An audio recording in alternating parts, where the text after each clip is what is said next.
दोस्तों, Amazon forest दुनिया का सबसे बड़ा फॉरेस्ट है जो कि साउथ अमेरिका के 9 देशों में फैला हुआ है, जिसमें कि दुनिया की सबसे बड़ी नदी अमेजॉन रिवर फ्लो करती है। जैसा कि आप लोगों ने सुना होगा कि अमेजॉन फॉरेस्ट से कई सारे रहस्य जुड़े हुए हैं जिनसे अभी भी पर्दा उठना बाकी है। इन्हीं में से एक रहस्य जिसके बारे में हम इस वीडियो में जानेंगे वो है शनाया टिमसिका, जिसको the boiling river of Amazon भी कहा जाता है। शनाया टिमसिका, जिसमें शनाया का मतलब हीट ऑफ द सन और टिम का मतलब होता है बॉइल्ड, यानी कि boiled by the heat of sun. ये अमेजॉन रिवर की एक ट्रिब्यूटरी है जिसकी लंबाई लगभग 6 किलोमीटर है। इसको बॉइलिंग रिवर इसलिए कहा जाता है क्योंकि इस रिवर का टेम्परेचर लगभग 80 से 90 डिग्री पहुंच जाता है, जो कि किसी भी जीव या मनुष्य को उबाल देने के लिए काफी है। ये नदी पेरू के मायांटुआकू सेंचुरी में फ्लो करती है। मायांटुआकू सेंचुरी की अपने आप में एक बहुत ही रिलीजियस और स्पिरिचुअल सिग्निफिकेंस है। ऐसा बताया जाता है कि इसकी स्थापना जुआन फ्लोर सालाजर नाम के एक व्यक्ति ने की।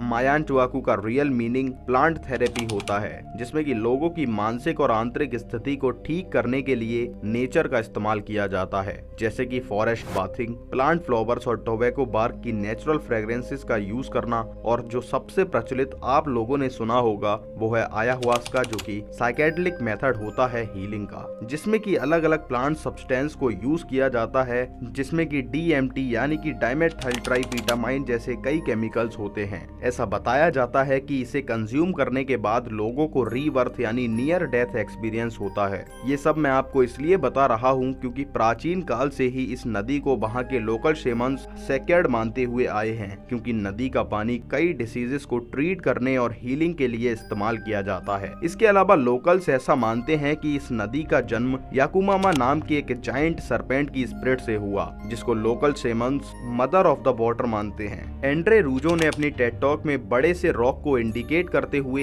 इसी सरपेंट को दिखाया है। नदी का पानी इतना गर्म कैसे रहता है, ये कई सालों से एक मिस्ट्री बना हुआ था। कुछ लोग ऐसा मानते थे कि शायद अमेजॉन जंगल में स्थित कोई वोल्केनो है, जिससे कि नदी में बहने वाला पानी इतना गर्म हो जाता है। लेकिन 2011 में एंड्रे रूजो, जो कि एक जियोथर्मल साइंटिस्ट हैं, उन्होंने ये क्लियर कर दिया कि बॉइलिंग रिवर के दूर दूर तक कोई वोल्केनो नहीं है। नदी में जो पानी खौलता है उसका कारण कोई वोल्केनो या स्प्रिट नहीं बल्कि हॉट स्प्रिंग्स हैं। हॉट स्प्रिंग्स एक ज्योग्राफिकल फीचर है जिसमें कि जमीन से गर्म होकर पानी धरती पर आता है। जैसा कि हम जानते हैं कि हमारी अर्थ 3 लेयर्स की बनी हुई है, क्रस्ट, मेंटल, कोर। मेंटल का टेम्परेचर 1000 डिग्री सेल्सियस से भी ज्यादा होता है और लोअर लेवल पर ये लगभग 3500 डिग्री सेल्सियस से ज्यादा है। लोअर क्रस्ट में मौजूद रॉक्स इसी हाई टेम्परेचर के कांटेक्ट में आके बहुत हीट हो जाते हैं। क्रस्ट में जहां जहां क्रैक्स और फॉल्ट्स हैं, वहां पानी नीचे मूव करता है और हाई टेम्परेचर में स्टीम बनकर ऊपर सरफेस पर आ जाता है। और क्योंकि ये पानी अर्थ के नीचे से होकर आता है तो अपने साथ बहुत सारे मिनरल्स लेके आता है, जिसकी वजह से इस पानी में बहुत सारी मेडिसिनल प्रॉपर्टीज होती हैं, जो कि कई सारे स्किन रिलेटेड इन्फेक्शंस और डिसीजेस को ट्रीट करने के लिए कारगर हैं। इंडिया में भी ऐसे कई हॉट स्प्रिंग्स जैसे कि खीर गंगा, मणिकरण जो कि हिमाचल प्रदेश में है, पैनामिक चुमथांग जो कि लद्दाख में है,